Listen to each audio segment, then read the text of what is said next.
to have you in the playbook. And thank you for being with us today. Well, it's my pleasure. Thank you. Would you please tell us something about your childhood? Who were the early influences? What were your interests? Well, I come from a family of 6 girls and 4 boys, raised on the Musqueam Reservation. My mother was the first non-native. She was actually, my mother's Norwegian Scottish, married into the reserve. And when I was growing up, a normal life like anybody else, but we didn't know that, we're in a community that was a reservation. We didn't know the difference at the time. But it was a tough life. When we were raised, we had no running water in the home. We had no facilities like for a bathroom, and we just had a sawdust stove. But our mother and father made that we didn't know we were poor. So we had a happy life as far as not knowing that, what we didn't have didn't make a difference to us, because we struggled, but we didn't know that it was tough times. But I think those times made us tough today, just to survive and have a better way of life. Our playground was the reservation. We went to school. We interacted in our own community. The Fraser River was my swimming pool. Wow. And my diving board was the logs on the river. In the winter, where the Chinese farms were adjacent to us, was our skating rink. They would freeze over in the winter time. And the parks here were our playgrounds in the winter time for sleigh riding and tobogganing. But we stayed to ourselves a lot. We didn't integrate. And I never knew I was half Indian. I knew that I was just a First Nations. And I was the first blonde baby born on the reservation. Wow. Yeah, so the old timers would come and look at me and touch my head and say, "Is that real hair?" Because they never seen such a white baby. So, yeah.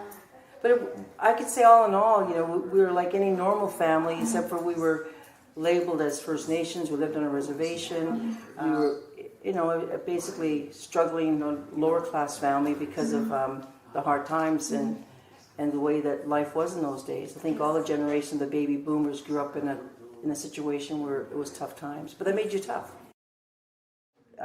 In our cultural ways with our old timers, I like to serve the people, so I was always playing with the old timers who taught me a lot of things about leadership, who taught me about serving people and helping people. And so because of the influence of my father being the chief, he was the first band manager in Canada. My grandfather's a chief. And then when my time came, the teachings and the examples I had of leadership in my family helped me to rise up and take a position where I could serve in the same manner, as my father and my grandfather, because I looked up to them, and they paved the way, to open the door for me. Yes. So the masculine visions are captured in the symbol for "We are of one heart and mind." Could you please tell us a bit about the statement?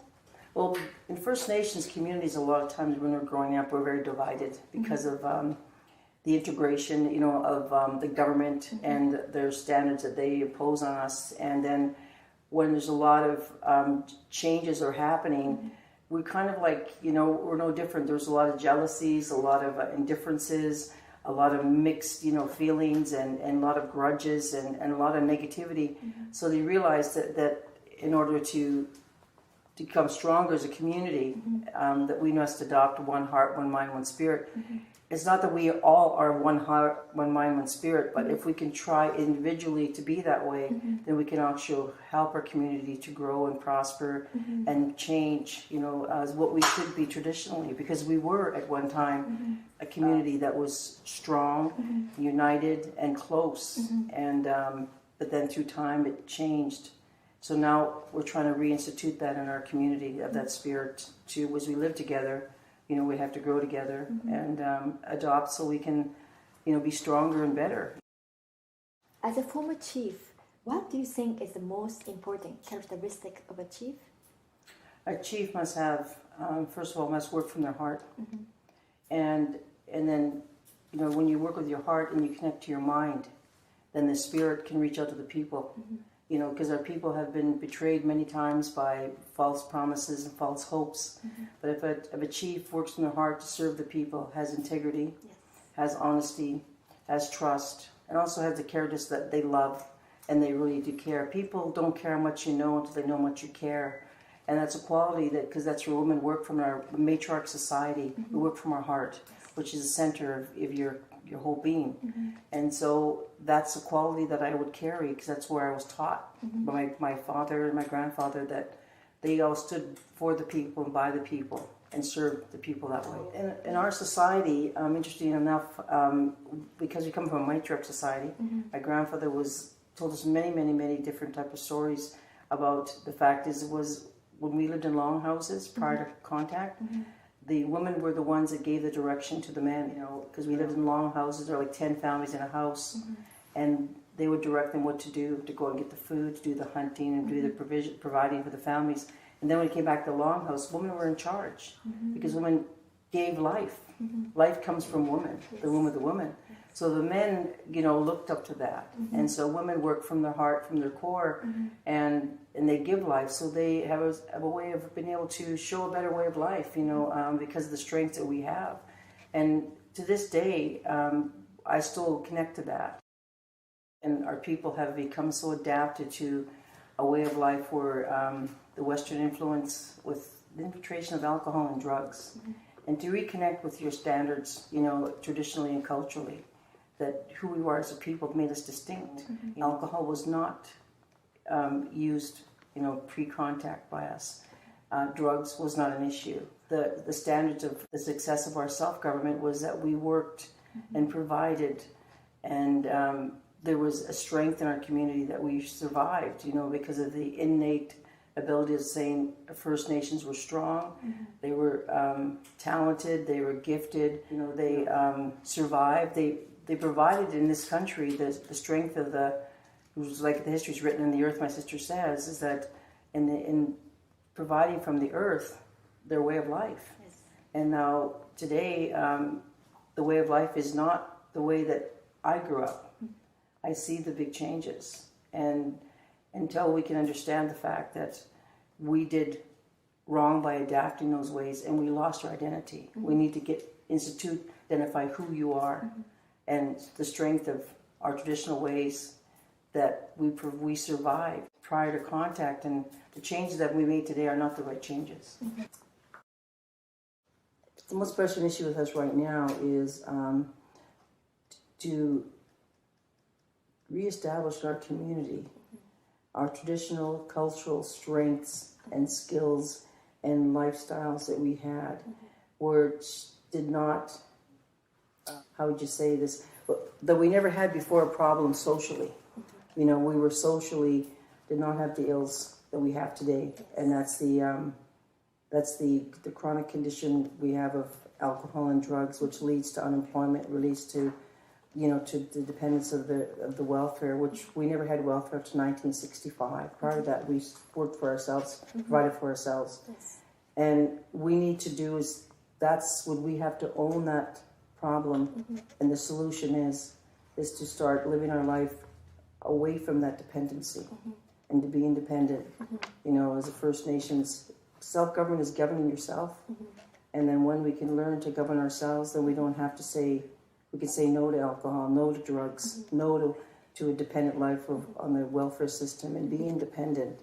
And there's a lot of opportunities for the economic strength that we have in our community to tap into the economic strengths that we have to educate and to employ and to work and do our own businesses. So we continue to have our own people working in our government, working in our society. Caresville community was my playground.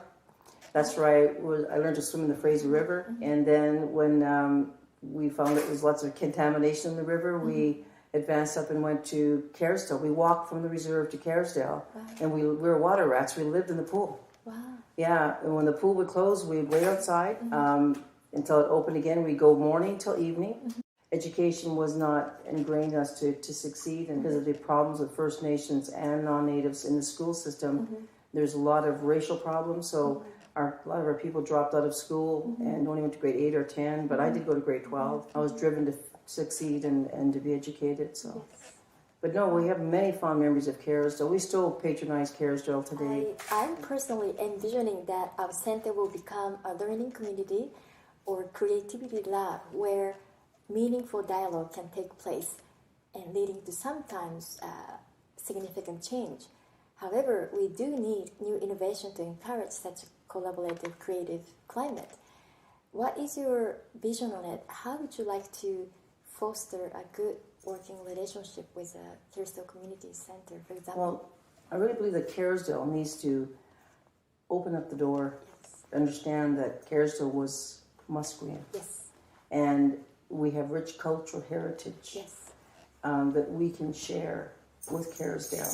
Because, Kerrisdale, prior to the name Kerrisdale, was Musqueam. Yes. And it would be nice to have Kerrisdale open the doors to our arts, our Yes. crafts, I would love that. our language, our history that they could teach. And so they know really who they are, Yes. and who built this. My grandfather was the one that worked with the settlers here in Vancouver and opened up the roads. The roads were logged by First Nations and the Asian community. And we did a lot to build this area of Kerrisdale, those First Nations. If it wasn't for us, actually living and existing here, there wouldn't be a Kerrisdale. And I think the community center could open it up and integrate also and invite our community in to participate in the programs and activities like you've gone to our Aboriginal Day. Kerrisdale has got carnival days that they have. They could also have more a theme around First Nations because we're so close. What would you like to do to relax? Well, I really don't like relax because I've never been married, but my nickname my grandfather gave me was Chief Looking for a Husband. And so it never worked. So now today I have 25 nieces and nephews, first generation, 35 second generation. They're my life. Yes. And so my door is open, my heart is open, and the kids are my way of enjoying life. This title is still valid. Well, I use it, it doesn't harm anything, but it's a way that my grandfather always taught me. When you meet people, the most number one quality that you could have is to make them laugh. Yes. Laughter is healthy. Laughter opens up doors. Laughter shows really who you are. And so that was the way that he said to me, I feel sorry for you, you're not married. And I said, yes. And he said, so I'm going to give you a name that's going to help you. And I said, what is the name? He said, Chief Looking for a Husband. And he was almost 100. So in his good sense, I used that title, but it never helped. But no, my form of relaxing is serving and being with my family. And with my family, we're always, having time for bike rides. We go to movies. They come to my home for entertainment. The food, and we're cohesive that way. We just our time together is fun. Yes. And that's the most important quality to have is when you have youth, they make you youthful also. That's right. That's my key to staying young is always to keep kids, and the kid in you stays there, and I can just be with them, and that's fun for me. Osteoarthritis condition, changed my lifestyle, to be healthier, to be more active. To run for office again, either to be chief or councillor, and also to be an example to the community and my family by reinstituting my profession to go back into working in recreation and community development and programs that can help with our social ills. Yes. And educating myself again, to go back to school and to learn about photography, which is one of my goals. So to keep living, to keep growing, and to be alive.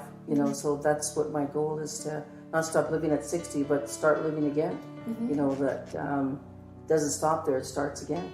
I really think what you just asked me to do is a step outside of our comfort zone in our communities. Is that understand that we are a community that has been maybe quietly like a sleeping giant. Sitting there as a reservation makes you reserved. And in order for us to make the change, in our to stay distinctly who you are, but also to make the move to integrate with our members outside of Musqueam, this is part of it. Yes, this is the change that we must step up and start doing, like we've done 20 years ago. But somehow that we've slipped back. Now we have to come back up again. And it goes vice versa for us too. Yes, it has to go both ways. Being First Nations is not something that's a bad thing.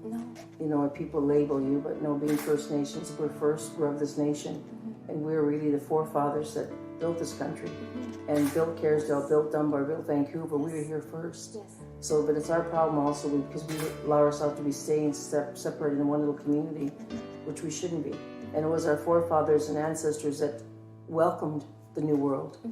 And that's what we're really doing again, history repeating itself. Yes. It's time to open up Yep. and welcome and bring in, Yeah. you know, new people, new way of life, and to integrate it that way. So, Yeah. Thank you.